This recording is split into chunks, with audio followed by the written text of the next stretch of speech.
초대교회 성령께서 오순절 강림의 역사를 행하셨던 일들을 마가 요한은 기억합니다. 그는 그게 방 한켠에서 성령의 기름 부으심을 경험하며 놀라운 은혜를 체험하게 되었습니다. 그러면서 그렇게 고백했을 겁니다. 진짜 하나님 멋지시군요.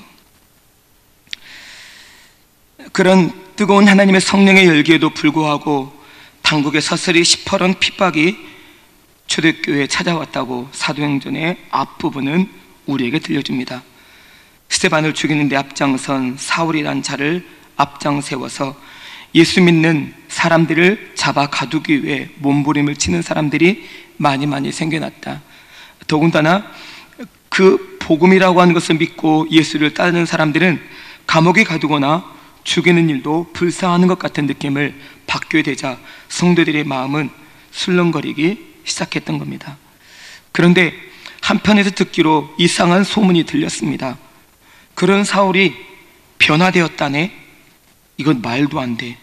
사람들이 귀를 의심하면서 이런저런 의심과 그 말이 진짜인지 확인해 보기 위해 눈을 부릅떴습니다. 박해를 받은 그리스도인들은 어디론가 다 떠나버리고, 그리고 그런 박해 속에서 여전히 복음을 증거하는 믿음의 사람들은 있었던 겁니다. 피난길을 가면서도 여전히 그 피난민 속에 함께 곁들여져 있는 사람들에게 예수 그리스도를 믿으십니까? 라고 전하는 복음의 사람들 말입니다. 바나바는 마가를 찾아와서 이렇게 말했습니다. 마가, 사울이 변화되었어. 정말요? 에이, 삼촌, 말도 안 돼요.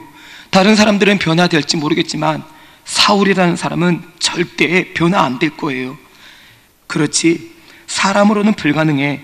그런데 우리 예수님께서 사울을 변화시키셨어.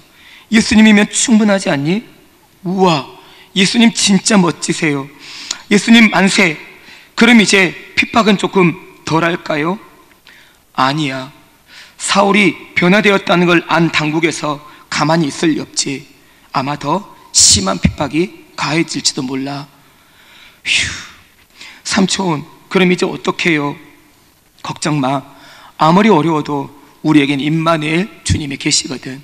믿음의 선배들에게 그렇게 계셨던 주님이 지금도 우리와 함께 계실 테니까 걱정하지 말고 우리의 믿음을 지키자. 아멘. 이러고 말하는 삼촌 바나바와 마가의 대화 속에는 힘들고 어려운 역경 속에서도 믿음을 끈질기게 지켜가자고 서로 위로하고 격려하는 아름다운 마음이 담겨 있었습니다. 그래서 믿음의 길을 걸어가자고 격려하는 이런 아름다운 모습 말입니다. 그런데 안타깝게도 이렇게 결단이 있은 후 얼마 이후에 야고보가 순교당했다는 소식이 또 들려왔습니다. 헤롯이 요한의 형제 야고보를 칼로 죽였답니다. 그것을 사람들이 좋아하는 것을 보고서 베드로까지 잡아다가 감옥에 쳐 넣었습니다. 베드로가 잡혀 감옥에 집어 넣어졌다는 이야기를 듣고 성도들은 모두 함께 모였습니다. 교회로 말입니다. 회당으로 말입니다. 누구나 할 것 없이 얼마 전에 성령 강림의 사건을 떠올리며 우리 이렇게 기도하면 하나님이 분명히 이를 이루어 주실 줄 믿습니다라고 하는 간절한 마음을 담아 성도들은 격려하고 위로하며 함께 모이기로 마음을 먹고 마가 요한의 어머니 그 방으로 함께 사람들을 불러 모아갔습니다. 남녀노소 할 것 없이 간절한 마음으로 하나님 앞에 기도하였습니다. 그런데 여러분과 제가 아는 것처럼 사도행전 12장에서 하나님은 그들의 간절한 기도를 들어주셨습니다. 그 자리에 분명히 마가도 있었을 겁니다. 진짜 신기한 일이 벌어졌다며 마가는 또한 기뻐하며 놀랐을 것입니다. 하나님께 기도했을 뿐인데 베드로 선생님이 눈앞에 나타나다니, 이런 신기한 일이. 그래서 기도하면 되는구나라고 하는 마음을 마가는 먹었을 겁니다. 그러면서 마가 요한은 하나님께 어떻게 나를 드릴까라고 하는 마음을 먹었을지 모릅니다. 마가는 어떤 의미에서는 모태신앙이었을지도 모르겠습니다. 사도행전 2장에 예수님의 제자들과 그리고 사도들이 함께 모였던 마가의 다락방이 소개되는데, 그곳이 바로 사도 베드로가 감옥에 갇혀 있을 때 함께 기도했던 장소라고 성경은 그렇게 전하고 있습니다. 그런 개념에서 마가의 다락방은 의미가 참 깊은 곳이기도 합니다. 어머니의 신앙을 그대로 이어받을 수 있는 좋은 공간이기도 하고, 기도의 장소를 경험하면서 하나님의 깊이 있는 사랑과 은혜를 체험할 수 있는 아주 좋은 장소이기도 했던 것입니다. 그런 의미에서 마가 요한은 하나님의 성령께서 불릴듯하게 역사하시고 사람들의 마음을 감동시키시고, 그리고 그 입술을 통해 하나님께서 주시는 성령의 말들을 말하게 하시는 것을 경험하면서 하나님 안에 있는 신기한 일들을 많이 경험했을 겁니다. 이런 기도의 경험이 마가 요한으로 하여금 하나님의 나라와 복음, 주님의 몸된 교회를 위해 더 충성스럽게 살아가 봐야 되겠다라고 하는 마음의 결단을 하게 만들었을 거라 생각해 볼 수 있습니다. 그러면서 마가 요한은 평생 잊을 수 없는 신앙의 추억이고 앞으로 삶의 희망이 되는 하나님의 말씀과 기도만이 희망이구나라고 하는 것을 간절히 느꼈을 테니까 말입니다. 당시에도 교회는 어려움을 겪었습니다. 지금도 개척교회나 미자립교회는 여전히 어려움을 많이 겪고 있죠. 그래서 예루살렘 교회는 부조하는 일, 즉 봉사하는 일로 바나바와 바울을 안디옥에 파송을 시켰습니다. 바나바와 바울이 살라미에서 복음을 전할 때 마가 요한은 수행원으로 함께 했습니다. 모세가 가는 곳에 여호수아가 함께 시종처럼 동행했던 것처럼 말입니다. 그래서 바나바는 자기의 생질이었던 조카였던 마가 요한을 늘 데리고 다니며 마음속에 그런 꿈을 꿨을 것 같습니다. 하나님 앞에 신실하게 서 있는 마가 요한이면 좋겠다. 어떤 역경과 환난과 그리고 곤핍함과 좌절과 낙담될 만한 상황을 만나더라도 하나님을 절대 떠나지 않는 믿음의 용장으로 반듯하게 서는 사람이면 좋겠다라고 하는 이런 마음을 먹으며 마가 요한을 대동했을 겁니다. 성령께서 바나바와 바울을 따로 세우라고 명령을 하시고, 그리고 교회로 하여금 안수하게 하셔서 바울과 바나바를 파송했던 거죠.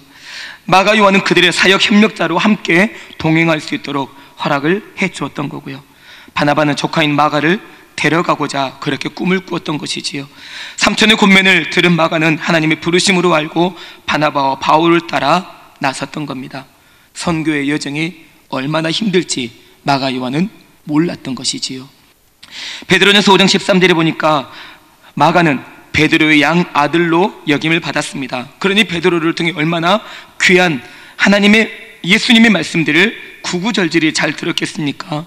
더군다나 베드로는 예수님과 3년 동안이나 동고동락하며 예수님의 하신 일들, 그리고 들려주시는 말씀들을 바로 현장에서 목격하고 들었던 제자 중에 한 명이었으니 말입니다.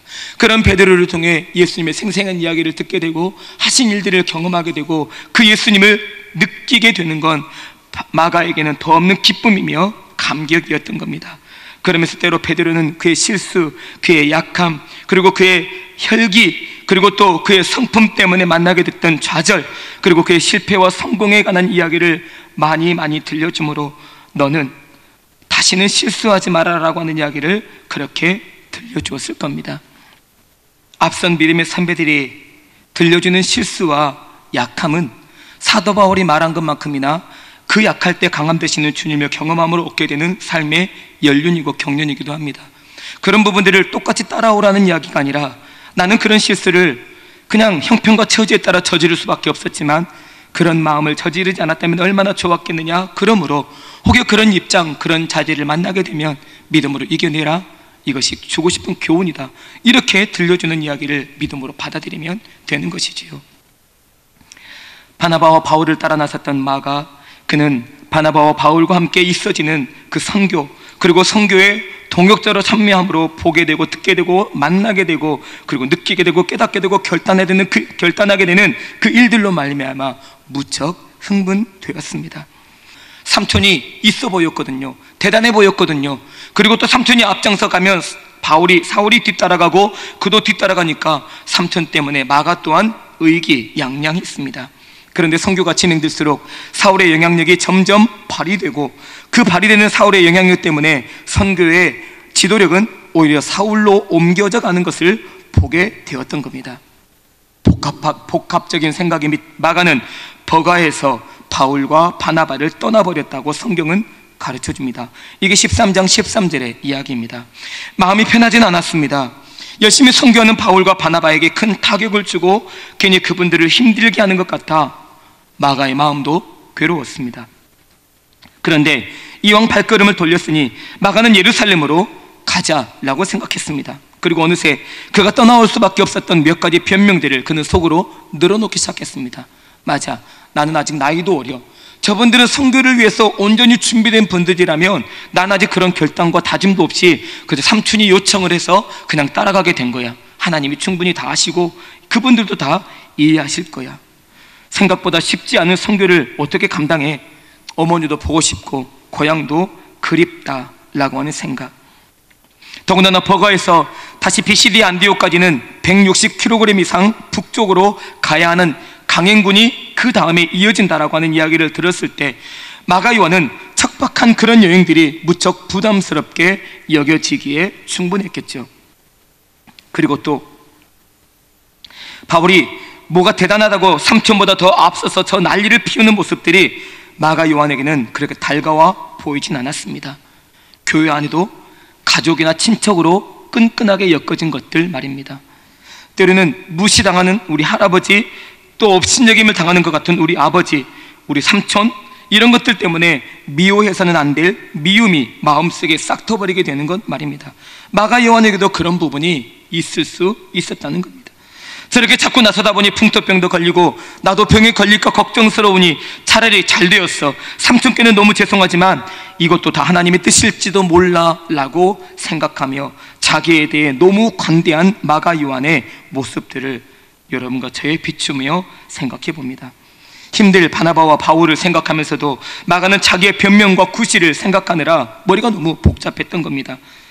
마가는 분명히 기도와 말씀의 자리에서 그렇게 훈련을 받았습니다. 꾸준함과 인내가 반드시 필요합니다. 은혜와 믿음이 넘쳐 보인다 할지라도 꾸준함이 전제된 신실함이 없다면 사역이 어렵습니다. 그러므로 꾸준함과 신실함으로 하나님이 맡기신 사역들을 멋지게 감당해내는 하나님의 거룩한 백성들이 다 되어야 합니다 라고 하는 이야기를 듣고 설교로 들으며 마음으로 결단하고 다짐했을 겁니다. 그런데 정작 자신은 다시 고향으로 돌아가고 있는 이 모습이 너무 짠해 보이는 거죠. 휴, 힘들다. 사역은 너무 힘들어. 십자가의 길도 이렇게 힘들까? 마가의 마음이 심란하기만 합니다. 한편으로 그런 조카를 두었다는 게 바나바의 마음에도 근심이었을 겁니다. 그러나 함께 동역하는 바울과 마지막까지 최선을 다할 마음을 먹게 됩니다. 그리고 마가의 빈자리를 이 삼촌 바나바는 더 열심히 채우려고 몸과 마음을 다 바쳐 헌신했을 겁니다. 사도행전 12장 24절에 보니까 바나바는 착한 사람이요 믿음과 성령이 충만한 사람이라고 적고 있습니다.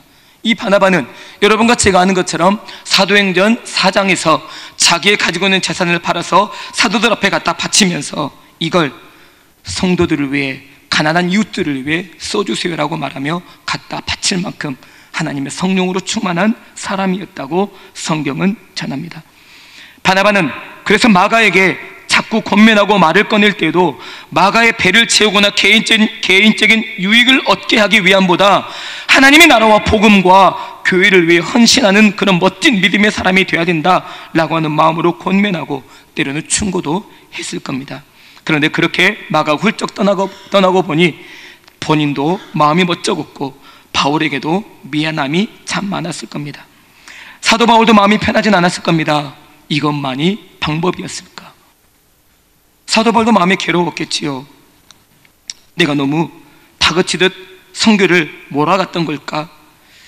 아직 준비도 안 된 어린 사람에게 내가 함부로 말을 한 것은 아니었을까라고 생각하며 복잡한 속내에 마음이 불편했을 겁니다. 그런 의미에서 동역을, 마음을 여는 게 필요합니다. 하나님의 영광을 위한 동역은 정말 마음을 열어야 합니다. 나만, 내 일만 잘하고 다른 사람에게 손해만 끼치지 않는다고 생각하는 그런 개인 이기주의나 잘못된 생각은 벗어버려야 합니다. 그러려면 동역하지 말아야죠. 마가는 삼촌 바나바에게 그의 속마음을 털어 놓았어야 합니다. 그러면 그 착한 바나바는 마가에게 이런저런 말로 권면하고 때로는 충고도 하고 책망을 하며 마가 요한의 마음을 다잡아 주었을 것입니다. 사역의 어려움 앞에 그냥 떠나버리면, 그만이라고 여기면 큰일이라는 겁니다. 기도할 힘마저 없습니다. 바울은 도무지 말이 통하지 않는 것 같습니다. 삼촌은 늘 사역하는 것 때문에 힘들어하는데 내가 이 말을 꺼내서 더 큰 짐이 되면 삼촌에게 더 많이 죄송할 것 같습니다. 그러니 그냥 포기해야지. 이것은 잘못된 짐작이라는 겁니다. 물어보고 나누어 보면서 사역의 깊은 곳까지 마음을 열어야 하는데 하나님의 일로 시작해놓고 바울의 일처럼 나 안 도울 거야, 나 안 해버릴 거야, 그러면 얼마나 잘하는지 두고 보자라고 마음을 먹었을지도 모를 이 마가 요한에게서 혹시 우리는 그러지 않았는지 돌아볼 필요가 있다는 겁니다. 이 마음을 사탄이 놓칠 수가 없는 거죠. 오히려 사탄은 그 속에 얼른 들어가서 옳거니 잘한다, 그렇게 마음먹어, 그러면 틀림없이 너는 더 멋진 사람이 될 거라고 부추기며 악한 꾀로 우리를 괴롭힙니다. 성령으로 시작했다가 육체로 마치려는 것밖에 무엇이 더 되겠습니까? 이런 지경이 되느니 서로 마음이 불편했던 사람들 사이를 어떻게 다시 추스릴지가 문제입니다. 그런데 이때 복음은 흩어져 있던, 그리고 끊어져 있던, 그리고 막혀 있던 담을 허물고 연결시켜주고 그리고 새롭게 만들어주지요. 바울은 마가가 나의 일에 유익하다며 디모데에게 꼭 데려오도록 요청하는 본문을 우리는 좀 전에 함께 읽었습니다. 지난날 바울은 마가에 대한 원망과 불평이 많이 있었을지 모릅니다. 그래서 그런 마음 때문에 미안했을 겁니다. 주님은 바울의 있는 모습 그대로를 받아주셨습니다. 바울은 자신이 어떤 사람인 것을 잘 알았던 사람이지요. 그래서 그는 그렇게 고백했습니다. 저는 죄인 중에 괴수입니다. 그런데 저 같은 사람도 주님의 그 십자가의 사랑으로 품어주시고 안아주시고 하나님께서 특별한 사명을 통해 저에게 직분까지 맡겨주셨으니 하나님 그 은혜를 어떻게 감당합니까? 라고 하는 간절한 부르짖음으로 주님께 그렇게 나아갔던 사람이었습니다. 값없이 그를 사랑해 주셨고, 값없이 그의 모든 죄를 용서해 주셨고, 값없이 하나님의 거룩한 나라와 복음을 위해 쓰임받도록 만들어 주셨으니 그것만으로도 바울은 충분히 감사했던 것이지요. 그래서 바울은 그렇게 고백했습니다. 나의 나된 것은 주님의 은혜입니다 라고 말입니다. 지금 살아있는 이 자체가, 지금 살아서 숨을 쉬는 이 자체가 하나님의 은혜이며 더없이 충분한 행복이라는 말씀 말입니다. 그리고 바울에 대한 바나바의 착한 마음도 떠올렸습니다. 바나바가 아니었다면 제자들과 어떻게 가까워지고 함께 연결될 수 있었을까요? 바울은 생각했습니다. 2차 전도 여행을 시작할 무렵 세워진 교회를 돌아보고 격려하려고 바울과 바나바는 함께 마음을 먹었습니다. 예, 아주 그거 좋은 생각입니다. 그리고 교회들을 돌아보면서 우리의 믿음을 점검합시다. 바나바가 조심스럽게 입을 열었습니다. 혹시 마가라 하는 요한도 데리고 가면 어떻겠습니까? 무슨 소리 하는 겁니까? 우리들을 떠나 함께 일하러 가지 않은 사람은 데리고 갈 수 없습니다. 이건 옳은 일이 아니라고요. 그러지 말고 한 번쯤 실수할 수 있는 일이라고 생각해 주세요. 아니라고요. 한 번 실수가 계속되고 또 이어지면 결국 더 힘들어져요. 그러니 다시 그런 말 꺼내지 마세요. 그렇게만 생각하지 말자고요. 아니요. 더 이상 이야기하고 싶지 않으니까 그만하세요. 마가로 인해 2차 전도 여행의 시작부터 두 사람은 신경이 날카롭고 예민해졌습니다. 성을 내며 서로의 감정을 앞세우는 그 자리에서 그들은 서로에게서 떨어져 나가게 되었다라고 성경은 가르쳐줍니다. 바나바는 바울의 변호자였습니다. 제자들이 바울을 두려워할 때도 기쁜 마음으로 제자들 앞서서 그를 변호해 주었지요. 바울이 선교의 주도적인 위치를 차지할 때도 바나바는 열심히 바울과 동역해 주었습니다. 신앙의 연륜이나 믿음의 깊이와 하나님을 체험한 사건이 많고 오래된 것보다 하나님의 뜻과 주님의 뜻의 성취가 바나바에게는 우선이었다는 겁니다. 그렇게 삶을 살아가는데도 둘은 심히 다투었답니다. 피할 수 없는 사안이기도 합니다. 그러나 바울과 바나바는 사역을 그만두거나 접어버리지 않았습니다. 서로 비난하거나 헐뜯지도 않았습니다. 다툼과 불화가 없을 수는 없겠지만 그 시간이 길어지거나 파국으로 가면 주님의 십자가를 부끄럽게 한다는 것을 여러분과 저는 기억해야 합니다. 편한 결정은 아니었겠지만 바나바는 구브로를 향했습니다. 그의 고향이기도 했습니다. 마가가 함께 동행했습니다. 삼촌 바나바의 마음을 이해하고 바울의 마음을 헤아려 주게 되었을 때 함께 주님의 길을 걸어가는 동역자로서의 모습은 참으로 아름답기 그지없습니다.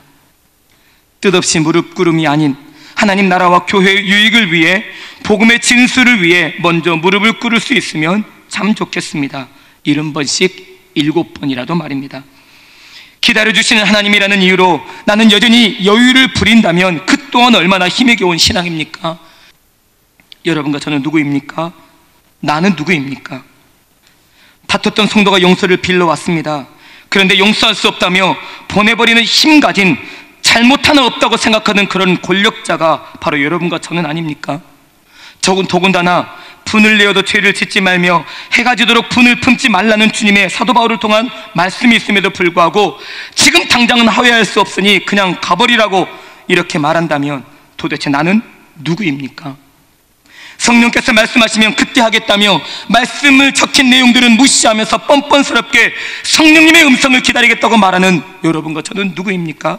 우리가 하나님입니까?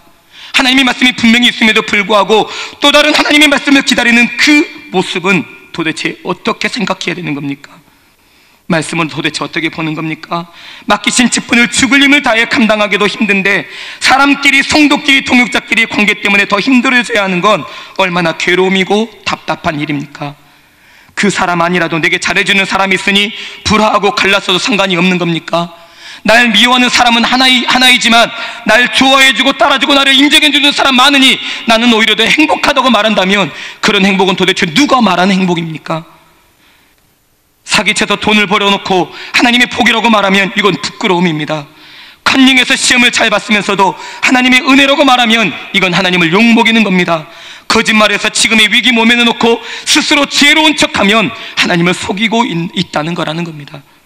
바울과 바나바 그리고 마가는 귀하신 하나님 일 앞에서 그럴 수 없었습니다. 서로를 탓하느라 마음이 굳어버린 사람들이 아니었다는 겁니다. 오히려 마태복음 18장 35절의 말씀처럼 너희가 각각 마음으로부터 형제를 용서하지 아니하면 나의 하늘 아버지께서도 너희를 용서하지 않으시리라.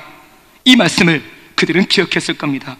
형식적이고 보이기 위하는 용서 이런 거 말고 성도들 앞에서는 인사하고 따로 있으면 본체 많지 않은 그런 관계 아닌 서로 죄를 고백하며 죄송합니다, 아닙니다, 제가 더 죄송합니다. 바나바는 그 성품상 마가를 그렇게 설득하며 권면했을 겁니다. 그런 의미에서 마가는 화목케 하는 직분자로 온전히 선 아름다운 하나님의 사람이었던 것을 생각해 봅니다. 그렇게 마가도 사도 바울에게 다가갔기에 오늘 본문에서 감옥에 갇혀있는 바울이 디모데에게 네가 마가를 꼭 데리고 와라, 그가 나의 일에 유익하다고 적고 있습니다. 여기서 말하는 나의 일이란 바울의 개인적인 일이 아닙니다.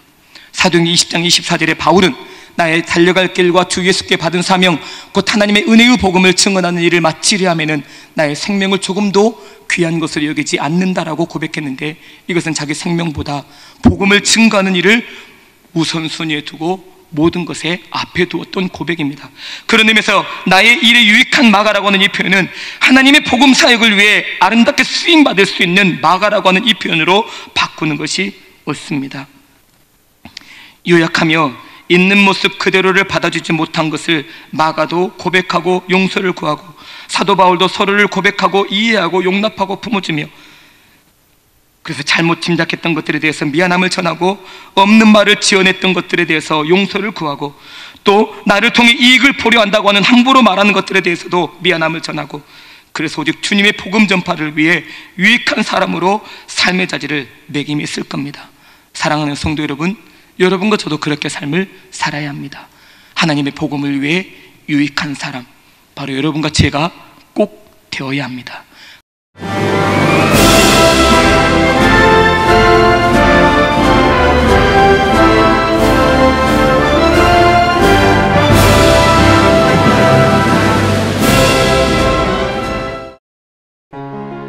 제16회 CBS 전국 청소년 음악 콩쿠르가 9월 19일 청주대에서 열립니다.